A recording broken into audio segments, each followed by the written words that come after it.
Hi friends, welcome to Shamees kitchen. എല്ലാവർക്കും സുഖമാണല്ലോ. അപ്പോൾ ഒരുപാട് നാളായി ഞാൻ വീഡിയോക്ക് മുന്നിലേക്ക് വന്നിട്ട് അതിൻ്റെ പേരിലാണ് പെട്ടെന്നൊരു വീഡിയോ ചെയ്യാമെന്ന് വിചാരിച്ചത്. എൻ്റെ പഴയ സബ്സ്ക്രൈബേഴ്സിനൊക്കെ അറിയാവുന്നതാണ്, മുമ്പ് ഞാൻ വീഡിയോയിൽ വന്നിട്ടുള്ളതാണ്. അപ്പോൾ നമ്മുടെ പുതിയ സബ്സ്ക്രൈബേഴ്സിനൊന്നും എന്നെ പരിചയമില്ല, അതിൻ്റെ പേരിലാണ് ഇങ്ങനൊരു വീഡിയോ ചെയ്യുന്നത്. എല്ലാവർക്കും വലിയൊരു ഹായ് പറയുകയാണ്. അപ്പോൾ ഇന്നത്തെ നമ്മുടെ റെസിപ്പിയിലേക്ക് കിടക്കാം. ഇന്ന് നമ്മൾ തയ്യാറാക്കുന്നത് ചീരയില കൊണ്ട് വളരെ പെട്ടെന്ന് തയ്യാറാക്കാൻ പറ്റുന്ന നല്ലൊരു സ്നാക്സാണ്. എന്ന് വെച്ചാൽ വളരെ കുറച്ച് ഇൻഗ്രീഡിയൻസ് മാത്രം വെച്ചിട്ട് നമ്മൾ പെട്ടെന്ന് തയ്യാറാക്കി എടുക്കുന്ന ഒന്നാണിത്. ഏത് സമയത്ത് വേണമെന്നുണ്ടെങ്കിലും ചീരയില ഉണ്ടെങ്കിൽ ഈസി ആയിട്ട് നമുക്കിത് തയ്യാറാക്കി എടുക്കാവുന്നതേ ഉള്ളൂ.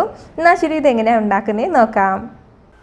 അപ്പോൾ നമുക്ക് ഈ സ്നാക്സ് തയ്യാറാക്കാൻ വേണ്ടിയിട്ട് മെയിനായിട്ട് വേണ്ടത് ചീരയില തന്നെയാണ്. ഞാനിപ്പോൾ ഒരു പിടി ചീരയില എടുത്തിട്ടുണ്ട്, അത് ചെറുതായിട്ട് അരിഞ്ഞിട്ട് എടുത്തിട്ടുണ്ട്. അത് നമുക്കൊരു ബൗളിലേക്ക് ഇടാം. പിന്നെ നമുക്ക് വേണ്ടത് കുറച്ച് സവാളയാണ്. ഒരു സവാള, ഒരു മീഡിയം സൈസ് സവാള ചെറുതായിട്ട് അരിഞ്ഞിട്ട് എടുത്തിട്ടുണ്ട്, അതും ചേർക്കുകയാണ്. ഇനി വേണ്ടത് എരിവിനനുസരിച്ചിട്ടുള്ള പച്ചമുളകാണ്. ഒരു 3 പച്ചമുളക് ചെറുതായിട്ട് അരിഞ്ഞിട്ട് ചേർക്കുകയാണ്. കൂടെ തന്നെ 1 ടീസ്പൂൺ അളവിൽ ഇഞ്ചി ചെറുതായിട്ട് അരിഞ്ഞത് കൂടി ചേർക്കുകയാണ്. ഇത് ഇത്രയും ആയിക്കഴിഞ്ഞാൽ ഇനി നമുക്കിതിലേക്ക് കുറച്ച് മസാലകൾ ചേർത്ത് കൊടുക്കാം. 1 ടീസ്പൂൺ അളവിൽ മുളക് പൊടി, അതുപോലെ 1 ടീസ്പൂൺ അളവിൽ മല്ലിപ്പൊടി, ഒരു 1/2 ടീസ്പൂൺ അളവിൽ പെരിഞ്ജീരകം പൊടിച്ചത്, 1/4 ടീസ്പൂൺ അളവിൽ മഞ്ഞൾപ്പൊടി. ഇത് ഇത്രയും ആയിക്കഴിഞ്ഞാൽ പിന്നെ നമുക്കിതിലേക്ക് ചേർത്ത് കൊടുക്കേണ്ടത് ബ്രെഡ് ക്രംസ് ആണ്. ഞാനിപ്പോൾ ഒരു 3 ബ്രെഡ് എടുത്തിട്ടുണ്ട്, അത് മിക്സിയിലിട്ട് നന്നായിട്ട് പൊടിച്ചെടുത്തതാണ്, അത് ചേർക്കാം ഇതിൻ്റെ കൂടെ. ഇനി നമുക്കിതിൻ്റെ കൂടെ വേണ്ടത് ഒരു 1/2 കപ്പ് അളവിൽ അരിപ്പൊടിയാണ്. അപ്പോൾ അരിപ്പൊടി കൂടി ചേർക്കുകയാണ്. കൂടെ തന്നെ നല്ലൊരു ഫ്രഷ് മണം കിട്ടാനും ഒരു പ്രത്യേക ടേസ്റ്റിനും വേണ്ടിയിട്ട് നമ്മൾ കുറച്ച് കറിവേപ്പില കൂടി ചേർക്കുകയാണ്. കറിവേപ്പില ചെറുതായിട്ട് അരിഞ്ഞിട്ട് ചേർക്കുകയാണ്. ഇനി ഇതിലേക്ക് നമുക്ക് ആവശ്യത്തിനുള്ള ഉപ്പ് കൂടി ചേർത്ത് കൊടുത്തിട്ട് കൂടെ തന്നെ ആവശ്യത്തിനുള്ള വെള്ളം കൂടി ചേർത്ത് കൊടുത്ത് ഇത് നന്നായിട്ടൊന്ന് കുഴച്ചെടുക്കാം. നമ്മൾ സാധാരണ വടയൊക്കെ തയ്യാറാക്കുമ്പോൾ കുഴച്ചെടുക്കില്ലേ, ആ ഒരു രീതിയിൽ നന്നായിട്ടൊന്ന് കുഴച്ചെടുത്താൽ മതിയാവും. ഞാനിതിപ്പോൾ നന്നായിട്ട് കുഴച്ചെടുത്തിട്ടുണ്ട്, ഇത് ഇത്രയും മതിയാവും. ഇനി നമുക്ക് ഇഷ്ടമുള്ള രീതിയിൽ ഇത് ഷേപ്പ് ചെയ്തെടുക്കാം. കയ്യിലൊരല്പം ഓയിൽ പുരട്ടിയതിന് ശേഷം വേണം നമ്മളിത് ഷേപ്പ് ചെയ്തെടുക്കാൻ വേണ്ടിയിട്ട്. ഇപ്പോൾ നമുക്ക് വേണമെന്നുണ്ടെങ്കിൽ വടയുടെ ഷേപ്പിൽ വേണമെന്നുണ്ടെങ്കിൽ അങ്ങനെ തട്ടിയെടുക്കാം.